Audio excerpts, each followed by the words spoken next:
The fluorescent lights hummed overhead as Rebecca Martinez adjusted her scrubs for what felt like the 100th time that morning. As head nurse of the maternity ward at St. Catherine's Hospital, she had seen her share of chaos, but nothing could have prepared her for the events that would unfold over the next 72 hours. The news reports had been troubling for weeks: civil unrest spreading across major cities, supply chain disruptions, and now rumors of complete governmental breakdown. But hospitals were supposed to be safe havens, neutral ground where politics and outside conflicts couldn't penetrate. Rebecca glanced at her watch, 6:47 a.m. Her shift had started nearly an hour ago, and already she could sense something was different. The usual morning bustle seemed muted, replaced by hushed conversations and worried glances between staff members. Dr. Patricia Hawkins, the chief of obstetrics, had called an emergency meeting for 7 o'clock, which was unusual given that they were currently caring for 12 newborns and their mothers. The maternity ward occupied the entire third floor of the hospital, with panoramic windows facing the city center. From her position at the nurses' station, Rebecca could see smoke rising from several locations downtown. Her phone buzzed with a text from her husband Miguel: "National Guard deployed.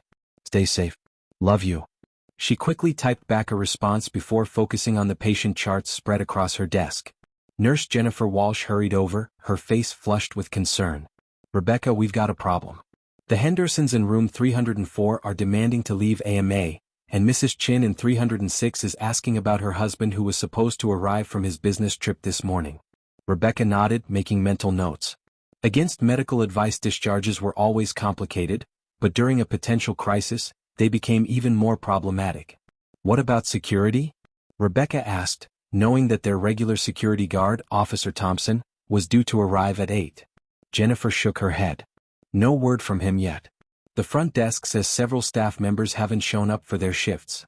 This was becoming a pattern Rebecca had hoped to avoid.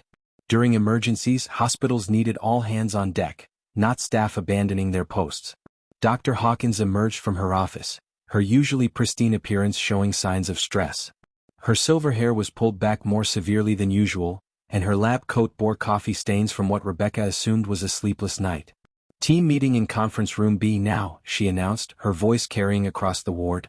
Rebecca gathered the available staff: Jennifer, 2 other nurses named David Kim and Maria Santos, and the resident physician, Dr. James Porter, who looked like he hadn't slept in days. The conference room felt smaller than usual as they crowded around the oval table. Dr. Hawkins closed the door and activated the privacy screen, a precaution they rarely used. "I'll be direct," she began, her hands folded tightly in front of her. "The situation outside is deteriorating rapidly. We've lost communication with the hospital administration, and our supply deliveries have been indefinitely suspended. More importantly, we're now operating under emergency protocols, which means we're essentially on our own." Rebecca felt her stomach drop. Emergency protocols were theoretical frameworks they'd trained for but never expected to implement. "What does that mean for our patients?" she asked, though she suspected she already knew the answer. Dr. Hawkins pulled out a tablet and displayed a map of the city with red zones marked across various neighborhoods.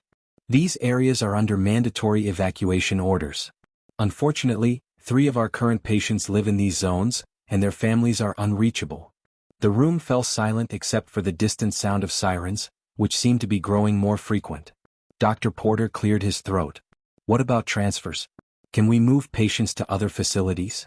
Dr. Hawkins shook her head grimly. "All area hospitals are implementing the same protocols. We're in lockdown mode, which means no transfers in or out unless absolutely critical."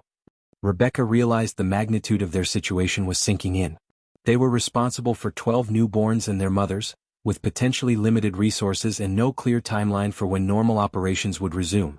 The weight of responsibility felt overwhelming, but her training kicked in. "We need to inventory our supplies immediately," she said, her voice steady despite the circumstances.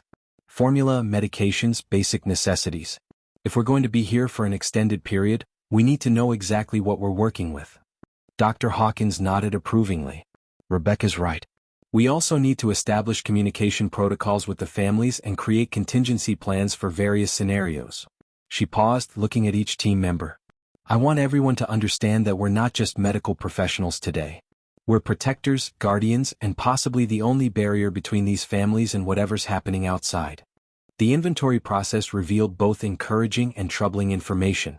Rebecca methodically checked each supply closet while David and Maria counted medications and formula supplies.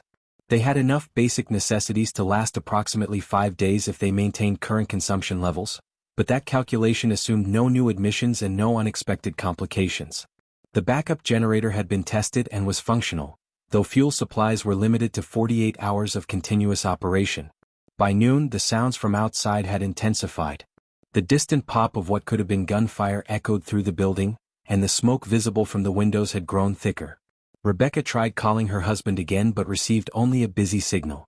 The hospital's main communication system was still operational, though reports from other departments painted an increasingly dire picture. Dr. Hawkins had established a command center in the break room, with whiteboards displaying patient information, supply levels, and communication logs. The decision had been made to consolidate all patients into rooms on the interior corridor, away from the windows facing the city. This meant doubling up some rooms, but it provided better security and easier monitoring with their reduced staff. The Henderson family had ultimately decided to stay after Mr. Henderson attempted to leave the building and returned 20 minutes later, visibly shaken. "It's chaos out there," he told Rebecca, his voice trembling. "Abandoned cars, broken windows, people running everywhere. We're safer here." Rebecca nodded, relieved that she wouldn't have to process an AMA discharge under these circumstances. Jennifer approached with concerning news about Mrs. Chen in room 306. "She's becoming increasingly agitated about her husband. She keeps saying he was supposed to arrive this morning from Los Angeles, and she's convinced something terrible has happened." Rebecca knew that family separation during crises often created additional medical complications, particularly for postpartum mothers who were already dealing with hormonal changes and the stress of new parenthood. The afternoon brought their first real test of the emergency protocols. Mrs. Rodriguez in room 308 began experiencing complications that would normally require immediate consultation with a specialist. Her blood pressure had spiked dangerously, and she was showing signs of postpartum preeclampsia. Dr. Porter assessed the situation and determined that she needed medications they didn't have in their current inventory. Rebecca found herself in the unusual position of negotiating with the pharmacy department for emergency supplies. The pharmacist, Dr. Amanda Foster, explained that they were also operating under crisis protocols and had to prioritize life-threatening situations. After a tense 15-minute conversation, they agreed to release the necessary medications in exchange for detailed documentation and a promise to return equivalent supplies when normal operations resumed. The ethical dilemmas were mounting. Rebecca realized they were making decisions that would normally involve hospital administrators, legal counsel, and ethics committees. When Mrs. Patterson in room 310 requested to call her mother in another state, Rebecca had to explain that non-emergency communications were being restricted to preserve bandwidth for medical purposes. The hurt and confusion in the young mother's eyes haunted Rebecca as she walked away. By evening they had established a routine that felt almost normal. Feeding schedules were maintained, vital signs were checked regularly, and the newborn seemed blissfully unaware of the chaos surrounding them. Rebecca found herself spending extra time in the nursery, watching the babies sleep peacefully despite the uncertainty of their circumstances. Their innocence provided a stark contrast to the adult world that had suddenly become unpredictable and dangerous. Dr. Hawkins pulled Rebecca aside during the evening shift change. "I've been thinking about long-term scenarios," she said quietly. "If this situation extends beyond a week, we're going to face some difficult decisions. Food supplies, medication management, and potentially even triage situations we've never had to consider." Rebecca nodded, understanding the unspoken implications. They were no longer just providing medical care, they were potentially managing a survival situation. The night brought new challenges as the building's security systems began showing signs of strain. Several doors that should have been locked were found propped open, and the intercom system was experiencing intermittent failures. Rebecca worked with David to establish manual security checks every 2 hours, ensuring that all access points to the maternity ward remained secure.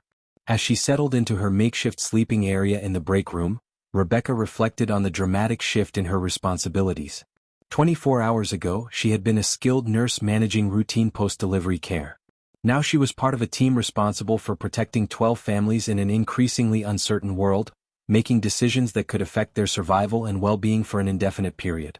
The second day began with an unexpected development that would test their resolve in ways none of them had anticipated. At approximately 5:30 a.m., Rebecca was awakened by urgent knocking on the break room door. Jennifer stood in the hallway, her face pale with concern. "We have visitors," she whispered. "3 men in military-style clothing are demanding access to the ward. They claim to be with some kind of emergency response team." Rebecca quickly dressed and made her way to the main entrance of the maternity ward, where she found Dr. Hawkins engaged in a heated discussion with the 3 men. They wore mismatched camouflage clothing and carried what appeared to be official-looking badges, but something about their demeanor seemed off. Their leader, a tall man with a graying beard who introduced himself as Captain Morrison, was insisting that they needed to conduct a security assessment of all patients and staff. "I'm going to need to see official authorization," Dr. Hawkins stated firmly, her medical training evident in her calm but assertive tone. Captain Morrison produced a laminated document that appeared to be some kind of emergency authorization, but the quality was poor and the official seals looked questionable. Rebecca's instincts, honed by years of dealing with difficult family members and suspicious visitors, told her these men were not legitimate authorities. The situation escalated when Captain Morrison demanded access to patient records, claiming they needed to verify the identity of everyone in the ward for security purposes. Dr. Hawkins refused, citing patient privacy laws and hospital protocol. The tension in the room was palpable as the 3 men exchanged glances and Morrison's hand moved closer to something attached to his belt. Rebecca made a quick decision that would prove crucial. She excused herself to check on a patient emergency, and immediately went to the nurse's station, where she activated the hospital's internal security alert system. Within minutes, she heard footsteps in the hallway as the hospital's remaining security personnel responded to the alert. The 3 men, apparently recognizing that their intimidation tactics were failing, abruptly left the ward with vague threats about returning with proper authority. The encounter left the entire team shaken and highlighted a vulnerability they hadn't previously considered.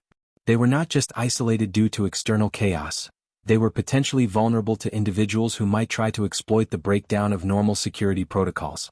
Dr. Hawkins immediately called a team meeting to address this new threat. "We need to assume that these individuals or others like them will return," she explained to the assembled staff. "From now on, we implement strict access controls. No one enters this ward without proper identification and verification through official channels. Rebecca, I want you to coordinate with building security to establish additional protection measures." The patients, of course, were aware that something was happening. Mrs. Chen, already anxious about her missing husband, became increasingly agitated and demanded to know why there were military people in the hospital. Rebecca spent considerable time reassuring her and the other mothers that their safety was the top priority, though she wasn't entirely convinced of that herself. The afternoon brought another challenge that tested their medical capabilities. Baby Thompson, born just 2 days earlier, began showing signs of respiratory distress. Under normal circumstances, this would require immediate transfer to the neonatal intensive care unit, but the NICU was reportedly overwhelmed with patients and operating under their own crisis protocols. Dr. Porter worked frantically to stabilize the infant using the equipment available in the maternity ward. Rebecca found herself serving as both a nurse and a makeshift respiratory therapist, monitoring the baby's oxygen levels and adjusting equipment she had rarely used in her current role. The baby's parents, Sarah and Michael Thompson, were understandably terrified as they watched their newborn struggle to breathe. Rebecca's training kicked in as she provided both medical care and emotional support, explaining each procedure and offering reassurance while privately worrying about their limited treatment options. The situation with baby Thompson also revealed another concerning development. Their supplies of specialized medical equipment were more limited than they had initially calculated. If they faced multiple complications simultaneously, they would quickly exhaust their resources. Rebecca began creating contingency plans for various medical scenarios, trying to anticipate needs they might not be able to meet. By evening, the 3 suspicious visitors had not returned, but the atmosphere in the ward remained tense. Rebecca implemented a buddy system where no staff member worked alone, and they established coded communication signals in case of emergency. The mothers were informed that security measures were being enhanced for their protection, though the full details of the morning's encounter were kept confidential to avoid unnecessary panic. Dr. Hawkins pulled Rebecca aside during the evening rounds. "I've been thinking about evacuation procedures," she said quietly. "If we're forced to leave this building, we need a plan for transporting 12 mothers and newborns safely. I want you to start identifying potential routes and transportation options, even if they seem unlikely right now." Rebecca nodded, though the logistics seemed overwhelming. Moving 12 families with newborns would require vehicles, security, and a destination that could accommodate them. She began sketching out preliminary plans while monitoring baby Thompson, who was showing signs of improvement thanks to their improvised respiratory support. The third day brought a development that would fundamentally change the dynamic of their situation. At dawn, Rebecca was conducting her regular supply inventory when she noticed that someone had attempted to tamper with the medication storage area. The lock showed signs of forced entry, though it had held, and there were footprints in the normally pristine supply room that didn't match any of the authorized staff members. Dr. Hawkins examined the evidence and immediately called another emergency meeting. "This confirms what we suspected yesterday," she announced grimly. "We're not just dealing with external chaos. Someone is actively trying to access our resources, possibly the same individuals who claim to be emergency responders." The implications were serious. If unauthorized people were gaining access to the hospital, no area was truly secure. The team decided to implement a comprehensive security overhaul. Rebecca worked with David to establish a rotation system where someone was always monitoring the ward's access points.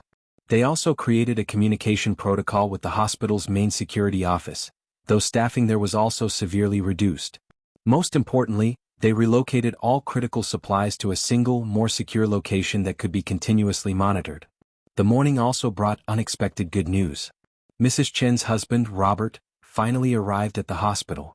He had been stranded in Los Angeles when flights were canceled and had driven cross-country through increasingly difficult conditions. His reunion with his wife and newborn daughter provided a moment of joy that lifted everyone's spirits. Robert's first-hand account of conditions outside the hospital painted a sobering picture of widespread disruption, but also suggested that some areas were beginning to stabilize. However, the positive moment was short-lived. Around noon, Rebecca received a call from the hospital's emergency department reporting that they were expecting multiple casualties from what appeared to be a conflict near the city center. The ED was requesting that all departments prepare to receive overflow patients if necessary. For the maternity ward, this meant potentially housing patients who were not obstetric cases, a situation they were not equipped to handle. Dr. Hawkins made the difficult decision to refuse non-obstetric patients, arguing that the specialized needs of newborns and postpartum mothers required their full attention and resources. This decision was not well received by the hospital administration, or what remained of it, but Dr. Hawkins stood firm. "We cannot compromise the care of our current patients," she stated during a tense phone conversation with the acting hospital director.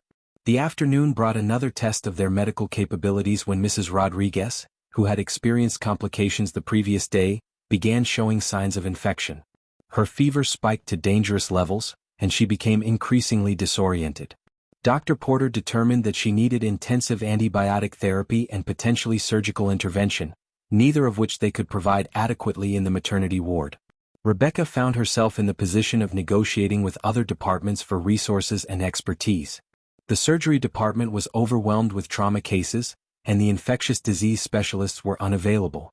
After several hours of phone calls and favors, they managed to arrange for a surgeon to visit the ward and assess Mrs. Rodriguez's condition. The surgeon, Dr. Elizabeth Warren, arrived looking exhausted but determined.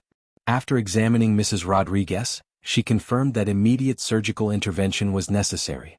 However, she also explained that the operating rooms were fully occupied and that they would need to wait several hours for an available slot. In the meantime, they would need to manage Mrs. Rodriguez's condition with available antibiotics and supportive care. Rebecca coordinated the complex logistics of preparing a patient for surgery while maintaining the security and operational integrity of the ward. Mrs. Rodriguez's husband, Carlos, was understandably distraught and demanded to know why his wife couldn't receive immediate treatment. Rebecca spent considerable time explaining the extraordinary circumstances while providing emotional support and practical information about what to expect. The evening brought another visit from the three suspicious men, but this time they were accompanied by what appeared to be legitimate law enforcement officers. The lead officer, Lieutenant Parker, explained that they were investigating reports of individuals impersonating emergency responders and attempting to gain unauthorized access to medical facilities. The three men from the previous day were arrested, though Lieutenant Parker warned that similar incidents were occurring throughout the city. This development provided some relief but also highlighted the ongoing security challenges they faced. Rebecca worked with Lieutenant Parker to establish a verification system for any future visitors claiming official authority. They also discussed the possibility of posting a security guard in the ward, though personnel were extremely limited throughout the city. As the day ended, Rebecca realized that they had successfully navigated multiple crises while maintaining the care and safety of their patients. Baby Thompson was breathing normally without assistance. Mrs. Rodriguez was stable and scheduled for surgery the following morning, and all other patients were progressing well. However, the cumulative stress of the situation was beginning to show on all staff members. Dr. Hawkins addressed this concern during the evening shift briefing. "We've been operating under crisis conditions for 3 days now," she acknowledged. "Everyone is feeling the strain, and we need to be mindful of our own well-being as well as that of our patients. Starting tomorrow, we're implementing mandatory rest periods and stress management protocols."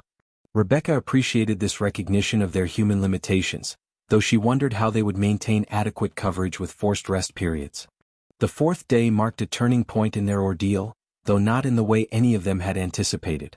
Rebecca was awakened at 4:15 a.m. by urgent sounds from the hallway, not the usual medical emergency noises she was accustomed to, but something that sounded like construction or forced entry.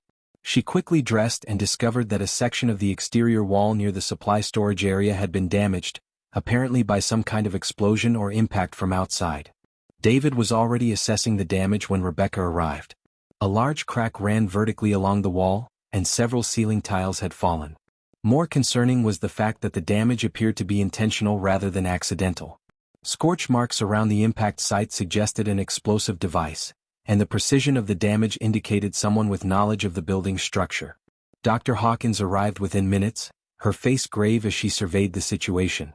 "This is escalating beyond what we can handle internally," she announced. "We need to seriously consider evacuation options." The reality of their vulnerability was becoming undeniable. If someone was willing to use explosives to gain access to the hospital, traditional security measures were inadequate. The morning brought a series of rapid developments that would test their decision-making abilities.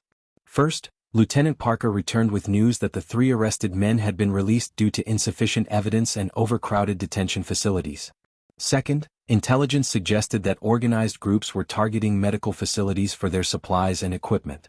Third, and most immediately concerning, another explosion had occurred at a hospital across the city, resulting in casualties.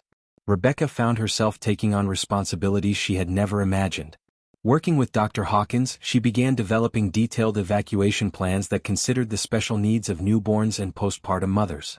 They identified potential destinations including other hospitals, emergency shelters, and even private residences of staff members. Each option had significant logistical challenges and risks. The patients were becoming increasingly aware of the deteriorating situation. Mrs. Patterson asked directly if they were safe, and Rebecca struggled to provide honest reassurance without causing panic. The mothers were discussing among themselves whether they should attempt to leave independently, which would create additional complications and potential dangers. Around midday they received unexpected assistance from an unlikely source. A group of military personnel, led by Major Sandra Collins, arrived at the hospital with official orders to provide security for critical medical facilities.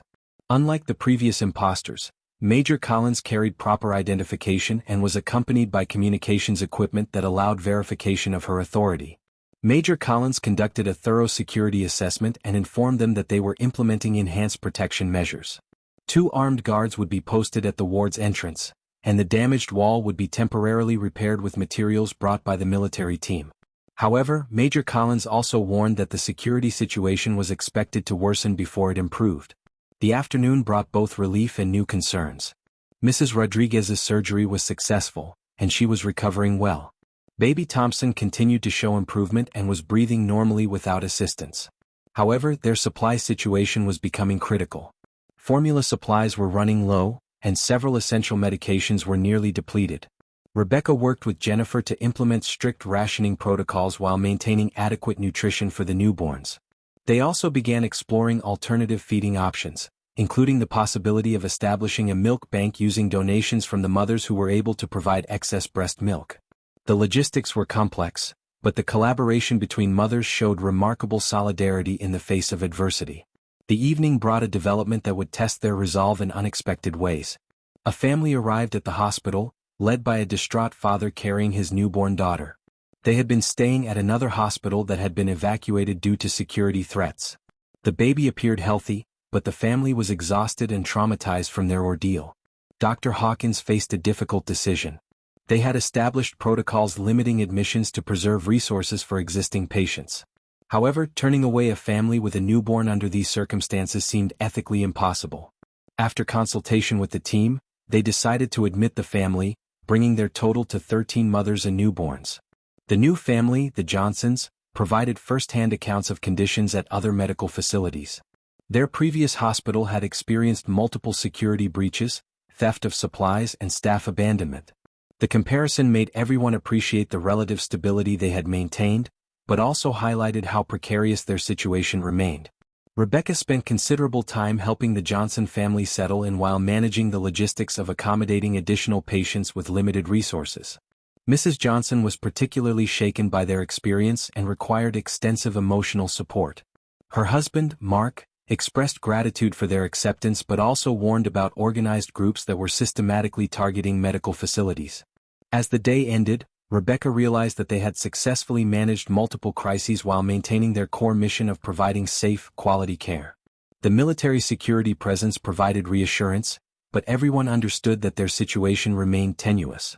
They had proven their ability to adapt and respond to unexpected challenges, but the question remained whether they could sustain this level of crisis management indefinitely. Major Collins conducted a final security briefing before her departure. "You've done exceptional work under extraordinary circumstances," she acknowledged. "However, I need to be honest about the intelligence we're receiving. The situation is likely to remain unstable for at least another week, possibly longer. You should continue planning for various scenarios, including the possibility of evacuation if this location becomes untenable." The fifth day began with a discovery that would fundamentally alter their understanding of the threats they faced. During her early morning rounds, Rebecca noticed that several items in the nursery had been moved slightly from their usual positions. Upon closer inspection, she found evidence that someone had been in the room during the night: footprints on the freshly mopped floor and fingerprints on equipment that had been cleaned the previous evening. The implications were terrifying. Someone had gained access to the most secure area of the ward, where the newborns were cared for, without triggering any alarms or alerting the guards. Rebecca immediately notified Dr. Hawkins and Major Collins, who arrived within minutes to conduct a thorough investigation. The security footage revealed a disturbing truth. One of the military guards had allowed unauthorized access to someone claiming to be a hospital maintenance worker. Major Collins was visibly angry as she questioned the guard, who admitted to the breach but claimed he had been deceived by official-looking identification. The guard was immediately removed from duty, but the damage was done.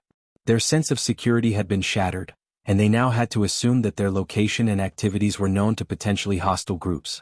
Dr. Hawkins called an emergency meeting with all staff and informed them that they were implementing immediate lockdown procedures. No one would be allowed to enter or leave the ward without explicit authorization, and all supplies and equipment would be moved to the most secure areas. The mothers were informed that enhanced security measures were being implemented for their protection, though the full details of the breach were kept confidential. The morning also brought concerning news about the broader situation. Major Collins reported that several hospitals had been completely evacuated due to security threats, and resources were being consolidated at a few heavily protected facilities. She suggested that they begin preparing for potential evacuation, though she acknowledged that moving 13 families with newborns would be extremely challenging. Rebecca found herself coordinating evacuation planning while maintaining normal patient care routines. The logistics were overwhelming. They would need specialized transport vehicles, medical equipment, security escorts, and a destination capable of accommodating their specific needs. Each potential option had significant drawbacks, from limited medical facilities to uncertain security situations. The afternoon brought a development that tested their unity and decision-making processes. Mrs. Henderson approached Rebecca with a proposal that several families had been discussing privately. They wanted to leave the hospital as a group and attempt to reach a rural area where Mr. Henderson's family owned property. The location was approximately 2 hours away and would presumably be safer than the urban hospital environment. Rebecca presented this proposal to Dr. Hawkins, who recognized the ethical complexity of the situation. They couldn't legally prevent the families from leaving, but they also couldn't recommend abandoning medical care during the critical postpartum period. The decision would ultimately rest with each family, but the medical team felt obligated to provide honest assessments of the risks involved. The proposal created divisions among the families. Some were eager to leave, believing that rural isolation would provide better security. Others preferred to remain in the hospital, trusting in the medical expertise and established security measures. The debate became increasingly heated as families tried to convince each other of their preferred course of action. Dr. Hawkins decided to address the situation directly by organizing a group meeting where all families could discuss their options openly. She presented the medical risks of leaving the hospital prematurely, the security concerns about remaining, and the practical challenges of group evacuation. The discussion was emotional and sometimes tense, but ultimately productive. 5 families decided to remain in the hospital, believing that medical care and security were their highest priorities. 4 families chose to leave with the Hendersons, accepting the risks in exchange for what they perceived as better long-term safety. The Johnson family, having just arrived, decided to stay temporarily while evaluating their options. Rebecca spent considerable time helping the departing families prepare for their journey. This included providing medical supplies, emergency contact information, and detailed instructions for recognizing complications that would require immediate medical attention. She also coordinated with Major Collins to provide security escorts for the initial part of their journey. The departure of 4 families was emotionally difficult for everyone involved. Strong bonds had formed during their shared ordeal, and the separation felt like breaking up a family. Rebecca found herself crying as she hugged goodbye to mothers and babies she had cared for during the most challenging period of her career. The evening brought a sense of both relief and loss. The ward felt empty with nearly half the families gone, but the remaining group seemed more unified in their decision to stay. Rebecca worked with the reduced staff to reorganize care routines and security protocols for the smaller group. They also redistributed supplies, which provided some breathing room in terms of resources. Dr. Hawkins addressed the remaining staff during the evening briefing. "We've been through something extraordinary together," she acknowledged. "Some of our extended family has chosen a different path, and we need to respect their decision while focusing on providing the best possible care for those who remain. We've proven that we can adapt to unexpected challenges and will continue to do so." As Rebecca settled into her sleeping area, she reflected on the day's events. The security breach had been frightening, but the group had responded with characteristic resilience and problem-solving. The departure of half the families was sad but also represented successful completion of their care under extraordinary circumstances. Most importantly, they had maintained their core values of patient advocacy and family-centered care throughout the crisis. The 6th day brought an unexpected sense of normalcy that felt almost surreal after the intense challenges of the previous days. Rebecca awoke to the sound of babies crying, a sound that had become comforting in its familiarity. The remaining 5 families had settled into new routines, and the reduced number of patients allowed for more individualized attention and care. Major Collins arrived with encouraging news about the broader security situation. Intelligence reports suggested that the organized groups targeting medical facilities were being systematically arrested, and several key leaders had been apprehended. While the overall crisis was far from resolved, the specific threats to hospitals were diminishing. This development provided hope that they might soon be able to return to normal operations. The morning also brought a surprise visitor. Dr. Margaret Stevens, the hospital's chief administrator, who had been managing crisis operations from an off-site location. Her arrival marked the first direct contact with hospital leadership since the crisis began. Dr. Stevens conducted a comprehensive review of their operations and expressed amazement at what they had accomplished with limited resources and support. Rebecca found herself in the unusual position of briefing the chief administrator on their improvised protocols and decision-making processes. Dr. Stevens was particularly interested in their resource management strategies and security adaptations. She took detailed notes and indicated that many of their innovations would be incorporated into the hospital's official emergency response procedures. The afternoon brought a long-awaited development: the restoration of reliable communication systems. Rebecca was finally able to contact her husband Miguel, who had been frantically worried about her safety. Their reunion, even by phone, was emotional and provided a connection to the outside world that she had missed desperately. The other staff members also reconnected with their families, creating a sense of normalcy returning. However, the day also brought sobering news about the families who had left the previous day. The Hendersons had reached their destination safely, but one of the other families had experienced complications during the journey. Mrs. Garcia had developed postpartum hemorrhaging and had been rushed to a rural hospital with limited obstetric capabilities. Rebecca felt conflicted about the situation. They had provided the best guidance possible, but the outcome highlighted the risks of leaving professional medical care.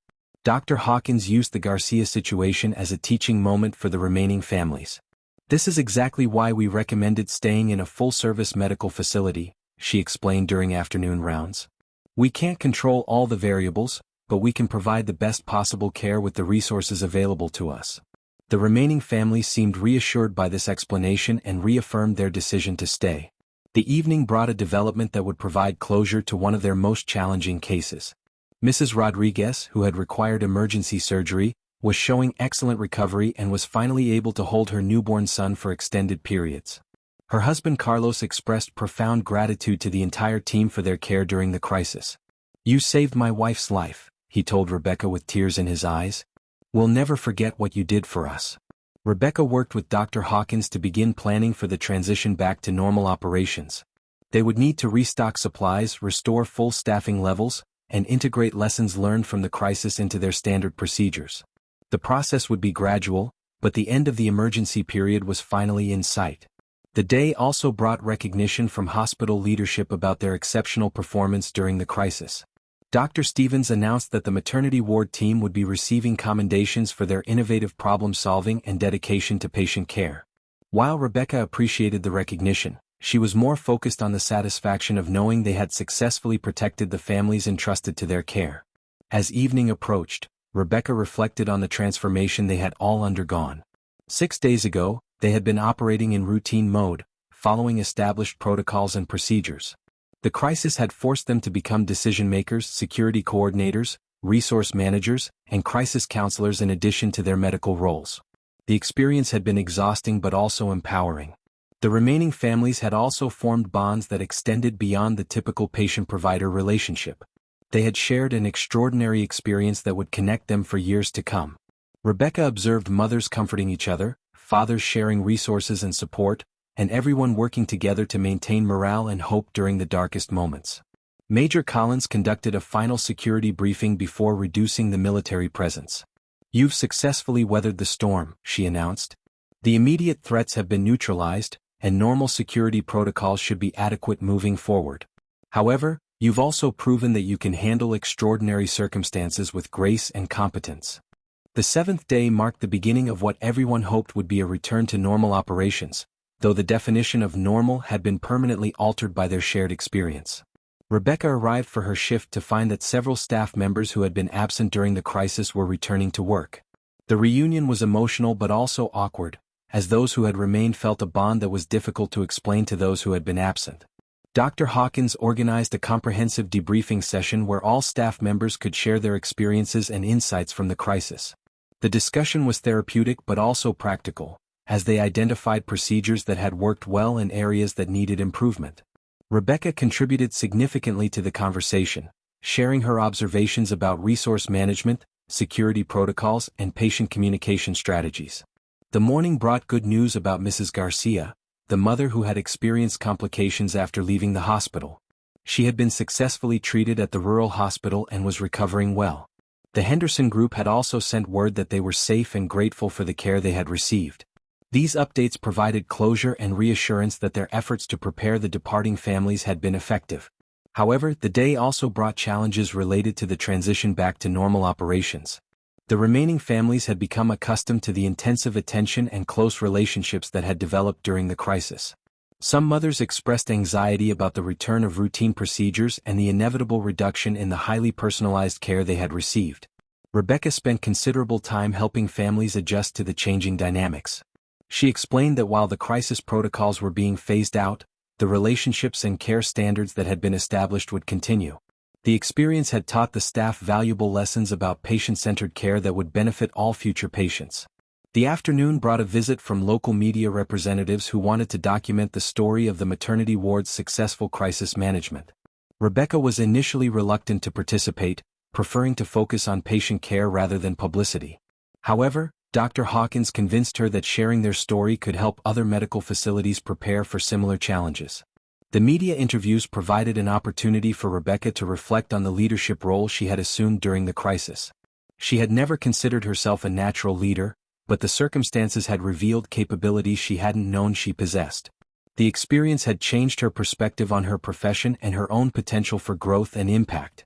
The evening brought a celebration that had been planned by the remaining families to honor the staff who had cared for them during the crisis. The simple gathering in the ward's break room was more meaningful than any formal recognition ceremony.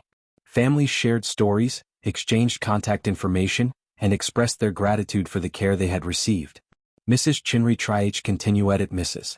Chin presented Rebecca with a handwritten letter signed by all the families, expressing their gratitude for her leadership and compassion during the crisis. "You became more than our nurse," Mrs. Chin said during the informal ceremony. "You became our protector, our advocate, and our source of strength when we didn't know what tomorrow would bring." Rebecca felt overwhelmed by the recognition but also deeply satisfied by the knowledge that they had successfully fulfilled their primary mission: protecting and caring for the most vulnerable patients during an unprecedented crisis. The letter would become one of her most treasured possessions, a reminder of what could be accomplished when medical professionals stepped beyond their defined roles to meet extraordinary challenges. As the celebration continued, Rebecca observed the babies who had been born during the crisis.